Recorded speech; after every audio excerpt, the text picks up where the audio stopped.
We're going to be talking to Furqan, the Lion Cheema, currently residing in Bradford, England, but born in Rawalpindi. We're going to be talking to Furqan. How are you, man? Thanks so much for doing this. No problem at all. I'm good, Danielle. How are you?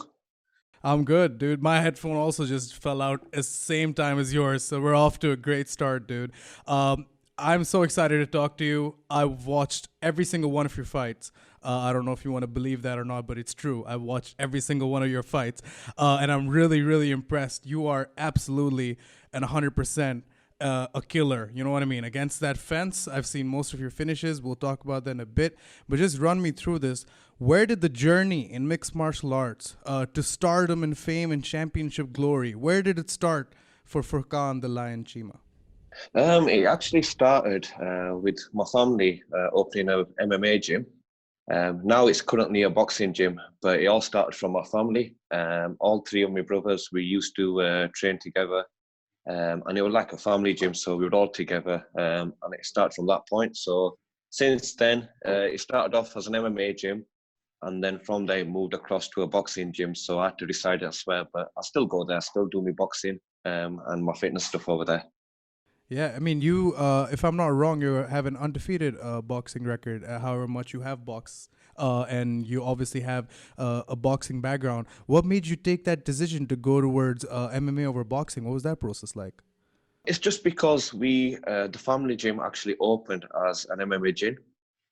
So when the gym actually opened from the beginning, it kicked off a gym. So at that point, I had interest towards MMA. And then later on, what had happened was the MMA section got closed down and it moved on to a boxing gym. So I stuck with MMA, but then I just worked on my boxing at the boxing side of things. Yeah, and you, I mean, I've seen your fights. You have really crisp boxing. You're quite a big guy for your weight, if I may say so. You were currently fighting at welterweight previously, but if I'm not wrong, you're moving down to lightweight. Is that correct? Yeah, so in UK, the weight category is actually welterweight. So it's 77 kilos. But in ONE Championship, it's going to be lightweight, which is, again, the 77 kilo category just below. So just two different weight categories. UK's 77, which is welterweight, and then in ONE Championship, it's classed as lightweight. All right, okay, same thing, just different weight category. But ultimately, you are a ONE Championship fighter. For people who watch MMA, they do know and they should know by now that ONE Championship is one of the biggest media conglomerates in itself, but then also the second largest and the first largest in terms of scale of operation, but the second largest in terms of reach and promotion, MMA promotion in the world. It's the biggest one in Asia. You fought Mr. Rahul Raju, who's again a very game fighter. He's been up there in ONE Championship against some of the best ones. So you have now entered the ONE Championship arena. How does it feel being signed to the most prestigious organization in Asia and looking back at how your MMA career has gone? How does it all feel right now? Amazing. When I made through my MMA career, one of my goals was to actually fight on ONE Championship. And just to get that phone call and just to take that fight on and now gain a contract with ONE Championship is fantastic. From fighting around 500 people to actually fighting in front of 15,000 people, it's just amazing. But yeah, I can imagine. yeah, it's crazy. But just that whole experience, just feeling that whole atmosphere, I'm looking forward to go back again, and hopefully this time we're going to be ready and we're going to have a camp. So Yeah, I actually want to talk to you about that fight real quick. So a lot of people may or may not know this. You took the fight on 6 days' notice. It was again, like you mentioned, in front of the biggest live audience. You fought in front of no sparring, no camp, straight weight cut. You made the weight. You went in to fight. You didn't make any excuses afterwards or anything. But this is just the facts of the matter that should be reported. And yeah, that fight, no matter what the result was, ultimately you were in there for 3 rounds, and you were able to really display a lot of things which I'm sure made the ONE Championship happy enough to give you a contract. How does it feel looking back at that fight? Was that perhaps in a weird way, a turning point for your career? yeah, definitely. I did get, to be honest with you, a lot of criticism. As you can imagine, it's Pakistan versus India, so it's quite an important fight. And to be fair with you, when I took the fight, when actually my manager Rizwan called me, he didn't announce which organisation I'm going to be fighting on. He just mentioned to me, right, we've got a fight, and it's short notice. And I rejected it immediately. I said, look, I'm not taking this fight on. I didn't even have a clue who the opponent was. I didn't have a clue what organisation it was. And I declined it immediately. But then when he mentioned to me it's ONE Championship, and he mentioned it's Pakistan versus India, it's the ONE Championship side of it where I couldn't refuse. Wow. If it was any other organisation, I would have refused it just because, I'm representing Pakistan. And, main things, you don't want to let your nation down. But everything happens for a reason. And the way I look at life is Allah's planning is the best way. And, whatever happens, it happens. And inshallah, trust me, we will get that fight again sometime. I think, if I can prove myself in ONE Championship, I'd love to fight Rahul again and make it a fair fight this time. This time, me being ready. This time, me having a camp and going in there again. But it's all experience. And, one thing is the planning's, it's gone the right way. I've got a contract with ONE Championship now. So now it's time for me to actually prove myself and for me to be prepared at all times. But yeah, it happens. And, I appreciate the way things have gone. But, one thing I'm going to do is, I'm going to make sure now I'm ready and, represent our nation the best way now. And yeah, I mean, if I saw that fight and see, I like I said, I've seen each and every one of your fights. So if you don't mind, I'm just gonna maybe give you a little bit of what I saw. Now, I've never trained, right? And I'm not really an MMA fighter. I'm pretty much just a fan. But tell me if I'm right or wrong in this, right? And I know you're not the kind of person who would want to make an excuse for losing a fight. But every single fight that I've seen, let's just go over a few of the fights that you've had in your career. James Hammond, you finished him with a stiff knee to the body. Dave Dillon, you finished him against the cage. Craig Atkinson, you finished him against the cage. Will Keynes, you submitted him against the cage. Every single or most of your victories are always against the cage because you're very good in that clinch position. This fight with Rahul Raju was in a ring. How much did that change things for you? Because I saw you in the corner. I saw you bringing in Rahul into the corner like I know you like to, and then just, exploding with the things. You know what I mean? You know what I'm talking about. So how much did it make a difference for you to not be in a ring, to not be in a cage where you're used to, absolutely putting guys to sleep as opposed to being in a ring? Yeah, for me, it's more like I do fight a lot against the cage, and that's just because sometimes I like to feel my opponent, feel the strength, and then from there I'll start working away. But this time it was very different because it was a boxing ring. It felt really weird. Again, no excuses. It happens, and it's something for me to learn from. And I know ONE Championship, they do hold a lot of their events with the boxing ring as well. So it's something I'm going to learn from. But I have been told from my coach now, we're going to stop working against the cage. We're going to start working in the centre of the ring because I feel as if I've also got a lot of strengths working in the centre, especially if I use my boxing. But yeah, it felt really weird, especially with Raju, because I had nothing backing me. More or less a bit of ropes, and I was struggling with it. I think if I had the cage, I could have, turned around certain points and could have possibly put a bit of danger on. But yeah, because yeah, exactly. It happens, and that's, no need to ponder too much over the fight. But I was just noticing, you know what I mean? Like every single one of your finish, like the ones I've mentioned, they're all against the cage, and you're so comfortable there, and you're so lethal there almost, because I think you're able to weigh out, you're stronger. But yeah, I mean, then again, but I like to see that you are looking for that Rahul Raju rematch in ONE Championship. But talk to me about one thing from that competition, right? Pakistan versus India is always perceived to be this adversarial, this, like even when it's cricket, the whole everything surrounding it is always so, Pakistan versus India, hatred and all of that. But as soon as your fight with Rahul Raju was over, the first thing you did was, congratulate him, hug him, raise his hand. That was such a beautiful show of sportsmanship. How did you look at that? Look at yourself going into that fight with regards to Pakistan and in India and all of that. How was it playing out through your head? For me, it's a sport, and that's how I look at things. And regardless who my opponent is, whoever it is, nationality, race, whatever, it doesn't matter. You have to be humble. It's a sport, and that's how I look at it. Of course, it was Pakistan versus India, and don't get me wrong. It did upset me. I did get quite a few personal messages from certain people, and it was quite upsetting to read that. But what people don't understand is my circumstances at that point. And, Yeah. it's given me an opportunity to fight one of the biggest organizations. And, I was disappointed, but we have to show sportsmanship. And, one thing, I think we need to promote in the world is peace. And, that's what I always want to reflect on that. My family, everyone I've been around, I always agree on peace. And, I really want to stay humble at all times. And it's a sport. So regardless who the opponent is, we have to always show respect. No, for sure. And I feel like you handled that situation really well. But I can tell just from the conversation we've had up till this point, you're very passionate about Pakistan. And being a British Pakistani, I mean, like it's quite like, talk to me about your roots in Pakistan and how much it means for you, to be to be representing and often be represented by a lot of people who are essentially Pakistani. Because I know like identity politics is very internal and personal kind of a question. But what does it mean for you?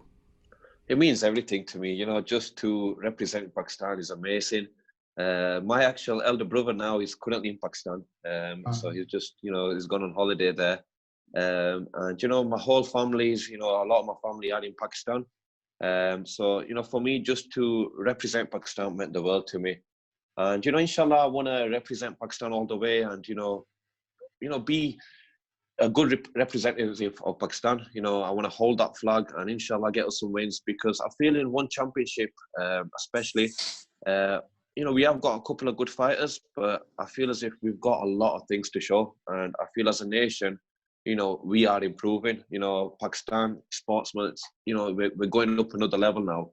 And I think compared to many other countries, we are a little bit behind.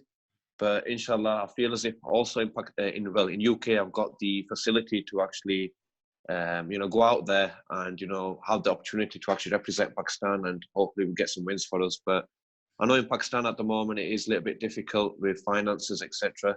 And I know also, many fighters don't get the opportunity to actually have a good, strong camp, have good sparring partners, everything. So inshallah, I'm going to take the opportunity for, training in UK. I have the opportunity to actually, train with good fighters, have good camps. And, the main thing is get the win for Pakistan. And it's everything to me, just to represent all me aunties, me grandma, me cousins everywhere behind me. And they're so proud of me. And, we want to go back there and get that win now.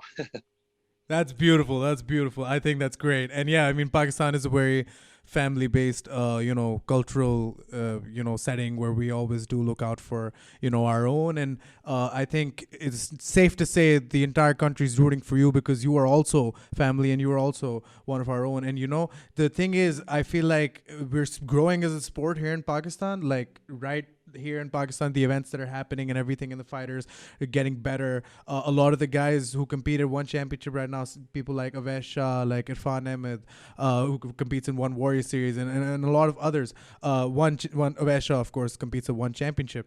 But a lot of these guys of Pakistan in ONE Championship have made it now. But I feel like the more and more people we have representing Pakistan, the more and more people getting success like yourself for Pakistan, the more it's going to elevate the sport, because the more and more that happens, the more and more promoters say, all right, we have this guy, Furqan Cheema, is an absolute killer from Pakistan. He's on his way to becoming the next welterweight champion of the world, right? And then they want to book more Pakistani fighters. So I guess, it's really, really cool for you to do this. Right now you're training in Straight Blast Gym in Bradford, of course, which is formerly known as Full Kazan. What is the kind of environment in Straight Blast Gym Bradford, and what is it like to train under Mark Spencer? Oh, it's awesome. Mark Spencer is a top coach. He actually represents England. He's an England head team coach. So he's a really high level coach. And good thing about Mark is I've known him for many years. So for me to just join up recently with SBG, it's fantastic. We get along really well. And he knows what to do. He has actually observed every single fight of mine, especially the ONE Championship fight. So we've got a plan. He's actually gave me a timetable. Hopefully when this coronavirus disappears, we're going to be on this timetable where, we're going to be working on things that I struggle with, and we're going to improve our game. But brilliant thing about SBG is we've got good teams around us. SBG, as you know, Conor McGregor is in one of the SBGs, which is in Ireland. Also, SBG Manchester is one of the top teams in UK. We've got SBG Newcastle as well. So we've got very, very strong teams about us, and I'll get good sparring. So I'm really looking forward to it. But yeah, it's a family gym. Good community. Bradford is actually quite a big majority Asian community, so there's a lot of Pakistanis in Bradford. That's awesome. So inshallah, I think for myself to fight on a big platform, I'll be promoting more Asian Pakistani youths to actually join, and hopefully, we're going to get a good team going. But yeah, I'm looking forward to it. I'm enjoying it there. It's a good environment. That's great. And yeah, Mark Spencer, for those of you who may want to place on just how high a level this guy operates on, Mark Spencer, I looked him up, and he's once fought Ross Pearson, who is one of the best British fighters to have ever come out of the UK. So yeah, definitely you're training at a high level, and like you said, the Straight Blast Gym community is just growing and growing. The more Connor grows, the more it goes, simply put. And yeah, definitely. You also got a gold medal in the Gracie Barra Jiu-Jitsu Championships. That was pretty awesome. Talk to me about that, because that's the Gracie Barra Nationals. That's a pretty big deal. Actually, I don't actually do much gi stuff, so I always do a lot of no gi stuff.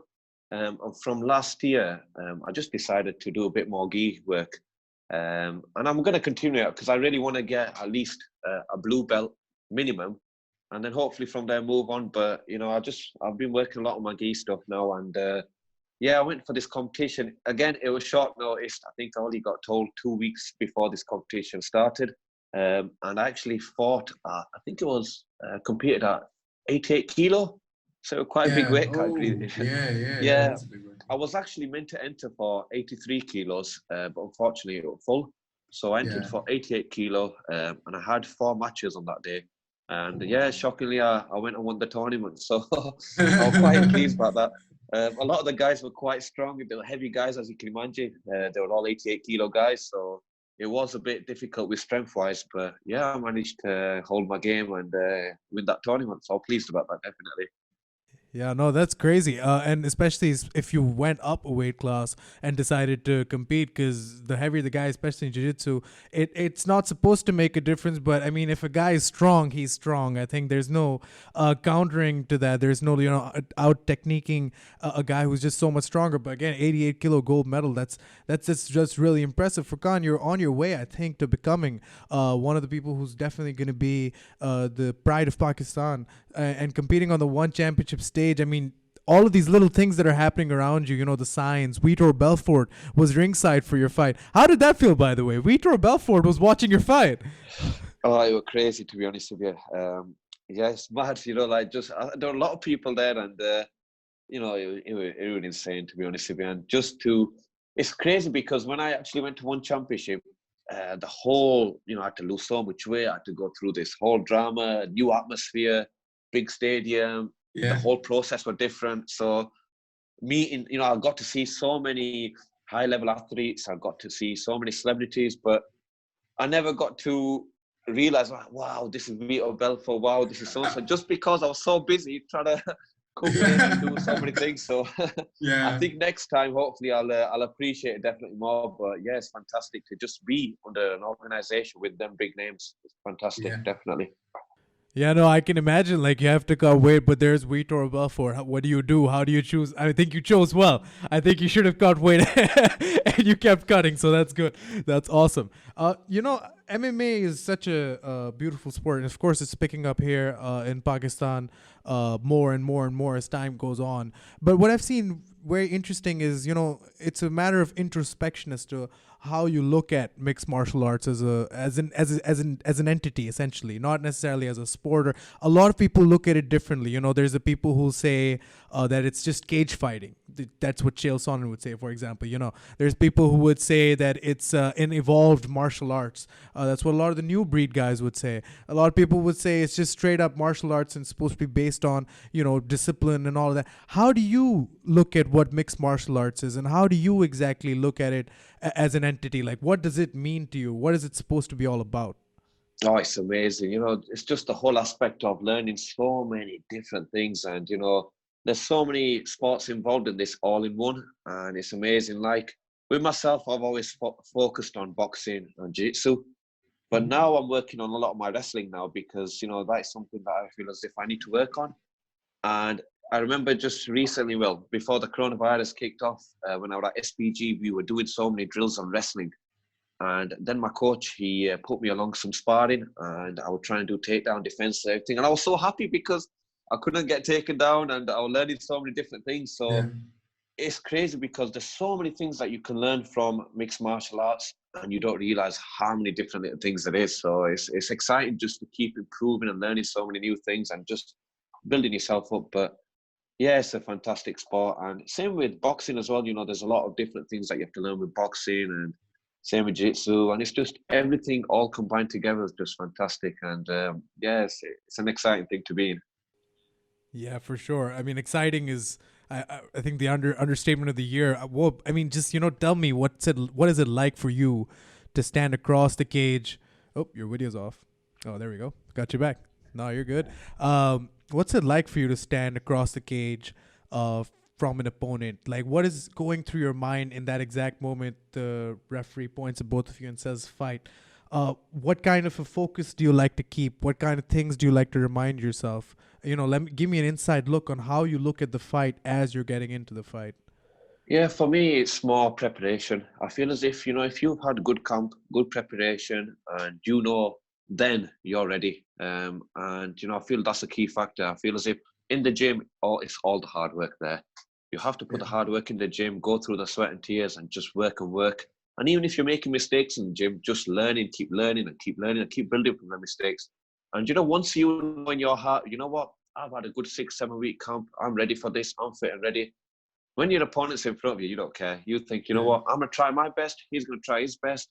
And whoever wins, wins. May the best man win. But for me, I feel as if key factor is preparation. If you haven't had a preparation, then your mind's never going to be strong. You're always going to go into that fight with so many doubts, so many, things playing with your mind, knowing that you're not prepared. So I feel as if once you're prepared and your opponent's in front of you, that's it. Once the cage closes, it's time to go. Furqan, I actually have a question completely unrelated to MMA. I want to ask you, do you cut your own hair? Because, bro, you look fresh as hell. Like, explain that to me, man. Like, how do you, during the quarantine, have such good hair right now? Do you see this? I'm absolutely fucking losing my mind here because I don't know how to cut my own hair. Explain the hair. No, I actually have a family friend who actually cuts my hair sometimes. So during the quarantine period, she literally lives up road from me. So it's, I just walk up the road, get my hair cut, come back home. So it's very straightforward.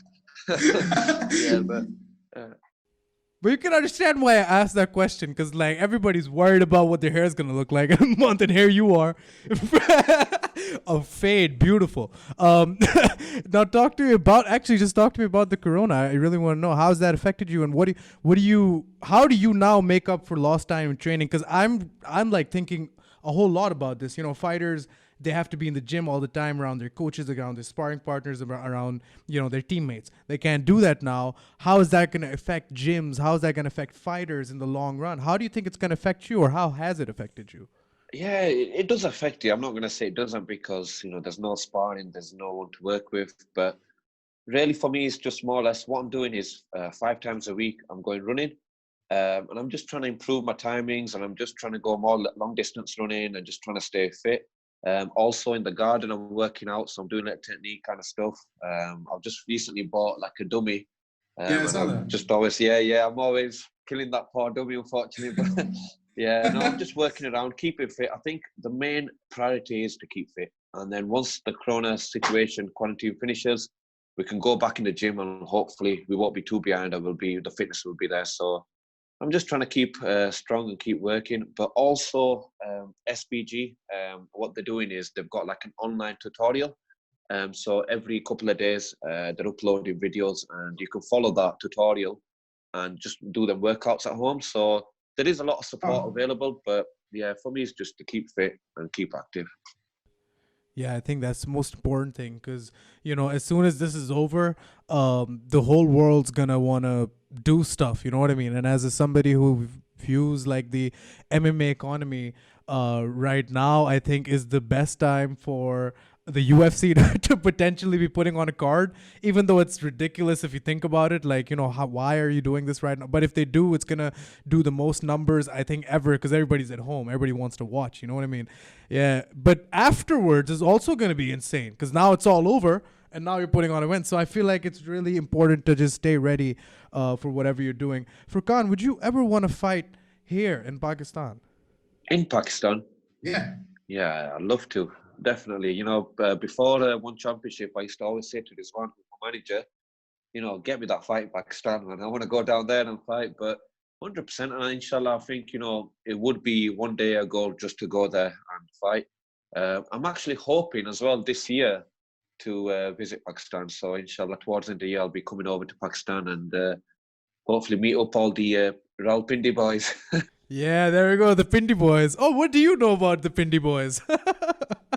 No, I'm definitely wanting to come down and visit Pakistan and spend some time there as well. And it's all family there, so 100%.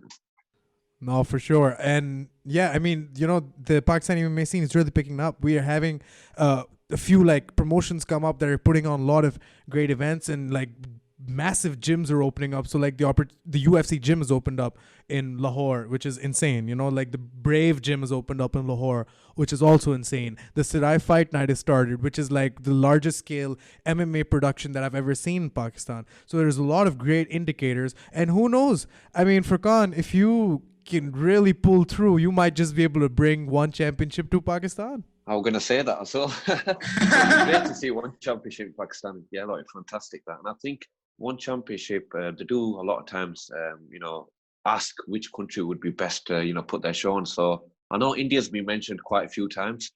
So yeah, it'll be good to see Pakistan. And I think, Pakistan future is bright in sports. I think, we're up and coming and, it's building now. There's a lot more interest, especially mixed martial arts world. It's becoming popular. So yeah, definitely. I think our future's bright for us guys. And, definitely it'll be nice to see a big show in Pakistan, 100%. Yeah, for sure. And you mentioned Rizwan. Tell me your relationship with MTK Global, of course, your management company. How much have they helped you, and how have they helped you in your career so far? Yeah, MTK is fantastic, but Rizwan, he's a brother to me, man. He's everything, man. He's someone I trust so much, and it's not that he's family to me. So every time when I'm talking to him, anything he says, I listen, and he gives me a lot of good advice. And he's someone who really, really tries pushing my career and excelling. And, I've got a lot of respect for Rizwan. And, not just that MTK, they are fantastic, they back me, but the whole decision to move to MTK was just because of Rizwan, just because I trust him. And that's the kind of manager you need. You need a manager who you can trust and who's going to guide you the right way. So I've got a lot of love for Rizwan. Yeah, no, likewise. And I've only known him like 5 days, I think. And I've like, like a week at least. And a week ago, he just saw our content on our Instagram, and he said, you're doing a great job and this and that. And then he got me in touch with you and Fazan Zain and Nosh Khan and, every other amazing fighter that's under MTK and, of course, being managed by him.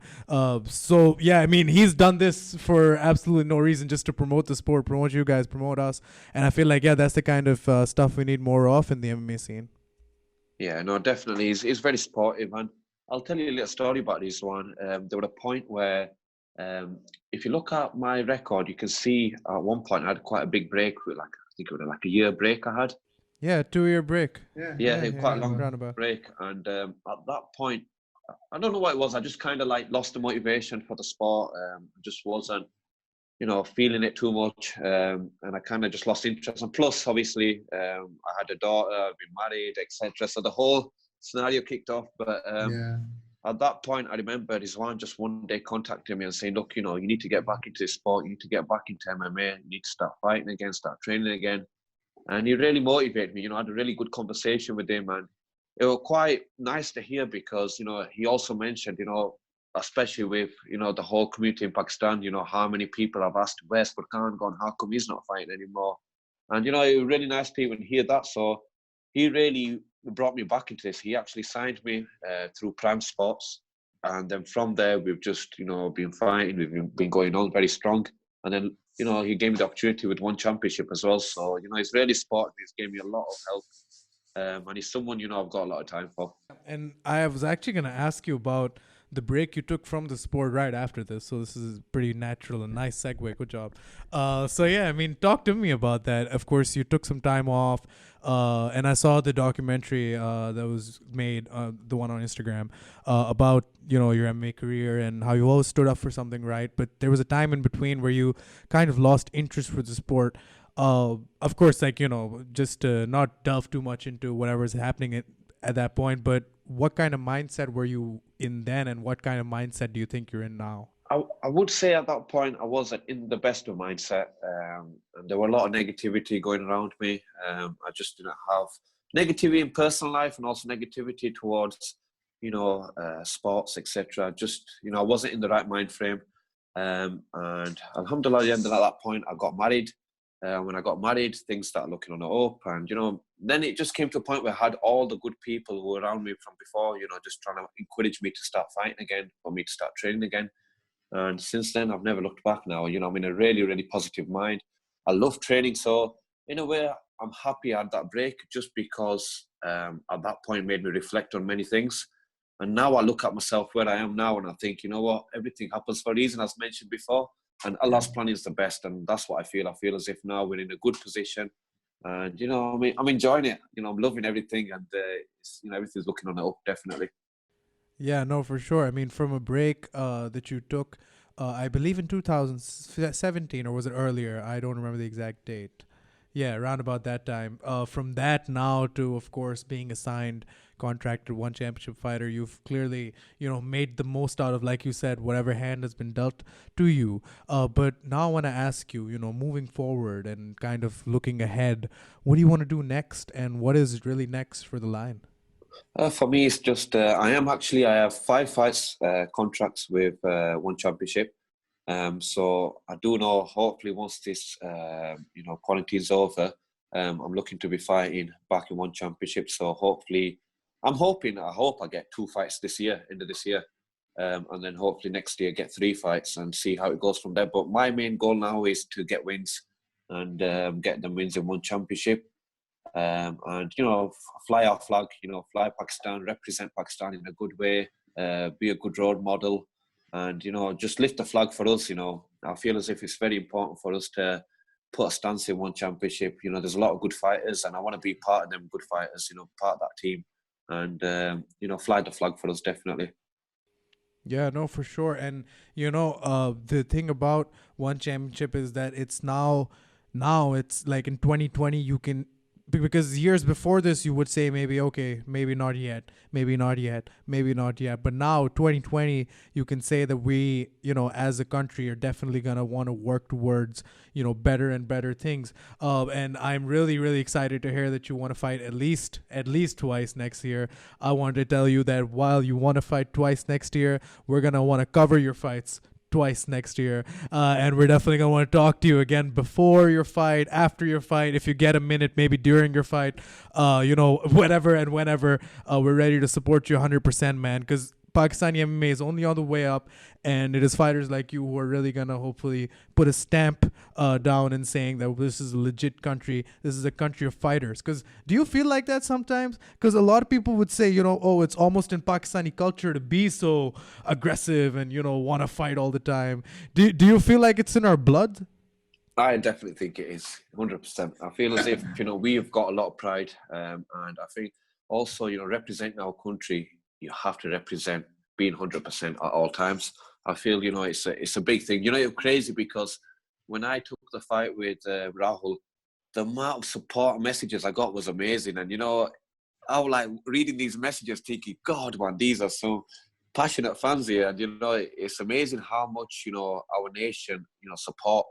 And it's definitely we want to get the results, and we're full of pride, and that's what I Yeah. want to do. I want to go there, fight with pride, and I don't want to go there now fighting in ONE Championship, not being prepared, not being ready, because I want to go there, represent my country, represent us, and go there and fly the flag and get them wins. And even if it wasn't a win, to fight with pride, to go there and many people say, you know what, that Pakistani fighter, he gave his 100%, and Yeah. that's the main thing for me. So yeah, I'm looking forward to everything, and the support from our country is amazing, and we just need to go there. Us boys in ONE Championship and us boys in other organisations just need to go there and get the wins. And yeah.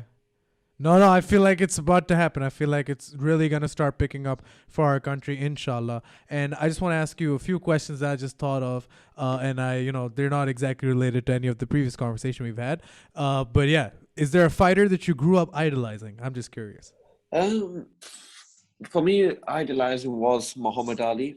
And the only reason I say that about Muhammad Ali is just the way he conducted himself in life. I feel as if, many things that he did, he showed a good image, and everything that he did about in his life was amazing. And not only that, he was a good boxer, but also a good human being. And I like to look at people like that and idolize people like that. So Muhammad Ali, even in the current time at the moment, we've got Khabib in the UFC. Same again with Khabib, the way he represents himself, the way he conducts himself. I feel as if, these are the kind of people you should always look up to and learn from. So for me, when I look at fighters, I look at their personalities as well. And I feel as if, to be a fighter, you always have to show good human nature. And I feel as if that's a key factor. So, yeah, for me, Muhammad Ali was someone that I always looked up to. Definitely. And is there a current fighter right now, anywhere in any organization, UFC, ONE FC, Aspera, Rebel FC, Lions Fighting Championship, Dera Smile, Pakistan, I don't care where it is, just any one active fighter right now who you would want to fight in a dream match scenario, maybe like 5-6 years from now? Let me think, who can we have? God, there's so many fighters, but I think one fight will be good. Will be Conor McGregor, just because he'll make me rich. So yeah, we'll go for Conor McGregor because he'll make me a lot of money, and I can peacefully retire then. Yo, that is the best answer that anybody could have given to that. I think that's awesome. I think Conor McGregor is the dream match scenario for anybody who wants to, while he's still around, just I feel like McGregor's going to be one of those guys who's going to keep coming out of retirement. So who knows, maybe 10 years from now, you could just, beat him down. Who knows? Maybe in a boxing match. We know he's not that good at those. All right.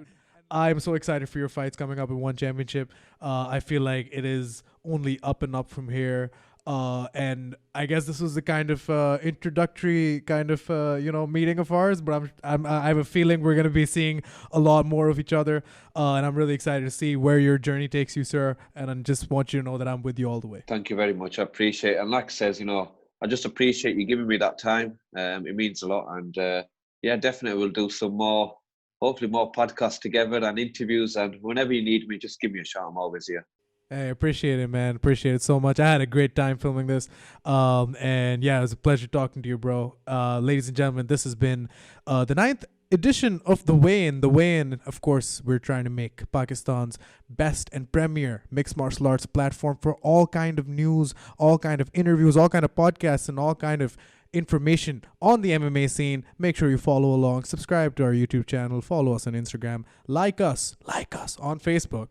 That's the thing we always do, don't worry about it. And of course, follow us on Twitter. Ladies and gentlemen, this has been Dana Lasim Mirza and Furqan, the Lion Cheema. Thank you so much, sir. Appreciate it. Thank you, brother. Yeah, that's right.